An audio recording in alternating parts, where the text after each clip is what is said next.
చేసి ఇద్దరు కానిస్టేబుల్ తనను తీవ్రంగా కొట్టారని, తనపై అత్యాచారం చేశారని SP, DGP, Telangana home principal సెక్రటరీకి ఫిర్యాదు చేసినా ఫలితం దక్కలేదు.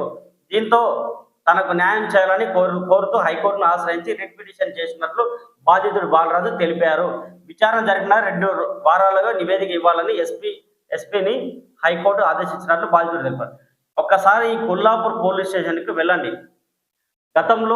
గతంలో ఈ పోలీస్ స్టేషన్ ఎట్లా ఉన్నది, ఇప్పుడు ఎట్లా ఉంది? ఒకసారి కొల్లాపూర్ పోలీస్ స్టేషన్కి వెళ్ళిరండి. గతంలో ఒక్కడు అడుగు పెట్టలేని పరిస్థితి ఉన్నది. గతంలో అక్కడ ఎస్ఐలు తప్పు చేస్తే ఇక్కడ ఉన్న పాలకుల సపోర్టు, పైన ఉన్న అధికారుల సపోర్టు, అసలు జనం, సామాన్య జనం, రైతులు, మహిళలు, నిరుద్యోగులు, ఇతర పార్టీల నాయకులు ఒక్కరు పోయి వాడు దరఖాస్తు చేయడానికి పోయిన మీద గతంలో కేసులు, అక్రమ కేసులు, హింసలు, దాడులు. వీటిని ఎందుకంటే మళ్ళీ మా పోలీసు వాళ్ళే బుద్ధివంతులు అని చెప్పి గతంలో అధికారులు ఇక్కడ ఈ ప్రాంతానికి పాలిస్తున్న నాయకుల అండదండలతోనే గతంలో పోలీసులు ఈ విధంగా వ్యవహరించారని ఆరోపణలు వచ్చాయి. ఈ నియోజకవర్గంలో ఇప్పటికి చాలా మార్పు వచ్చింది. నిజంగా అప్పట్లాగా ఇప్పుడు కక్ష సాధింపులకు ఇక్కడ ఉన్న పాలకులు పాల్పడితే, నిజంగా పాలకులు పాల్పడితే ఒక్కడు కూడా బయటకు తిరగలేడు పరిస్థితి. ప్రజాస్వామ్యబద్ధంగా ఇక్కడ పోలీసు అధికారులు కూడా నిజాయితీగా పనిచేస్తున్నారు. అనవసరంగా పోలీసుల మీద కూడా నిందలు. సరే, ఈ కేసు సంబంధించి కోర్టు పిటిషన్ లేదు, బాధితుడు వెళ్ళిండు.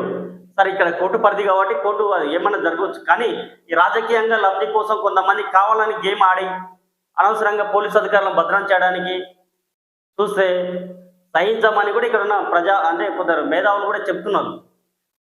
అంటే మనం నోరు దించుకుంటే కడుపు దించుకుంటే పేవులు బయట పడతాంట కదా. ఒక్కడు కూడా మాట్లాడలేడు, సమాధానం చెప్పలేని పరిస్థితి. ఒకసారి అప్పటికి ఇప్పటికి పోలీస్ స్టేషన్కి వెళ్ళిరండి. గతంలో ఉన్నోళ్ళు, ఒకసారి ఇప్పుడు ఉన్నోళ్ళు పరిస్థితి ఏ విధంగా ఉందన్నది. సివిల్ పంచాయతీలు పోవు, ఏమి లేదు అక్కడ. కానీ సరే, ఇక్కడ ఇదే విషయం ఉందో వాళ్ళ అధికారులు ఏమి నివేదిక ఇస్తారో అక్కడ చూడాల్సి ఉంది.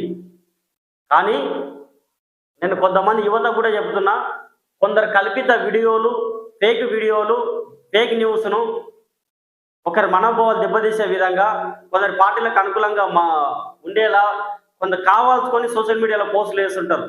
వాళ్ళ సోషల్ మీడియాలో పోస్టులు వేసే వారిని, మనోభావాలు దెబ్బతీసే వారిని ఏం చర్యలు తీసుకోవాలి అనేది కూడా ప్రజల నుంచి వస్తున్న ప్రశ్నలు. వాళ్ళు కూడా ఎన్ని ఫిర్యాదులు అయినా ఎక్కడ వ్యక్తిగతంగా కానీ ఎక్కడ సోషల్ మీడియా వచ్చిన పోస్టులపై కూడా వాళ్ళు కూడా చర్యలు తీసుకోవట్లేదు. కంప్లైంట్లు ఇచ్చినా తీసుకోవట్లేదు. సరే, సోషల్ మీడియా అంశాలపైన వాళ్ళు కూడా దూరంగా ఉన్నారు. ఇంకా అందిన ఫిర్యాదు మీద కేసులు పెట్టాలంటే సరిపోదు. ఇంకా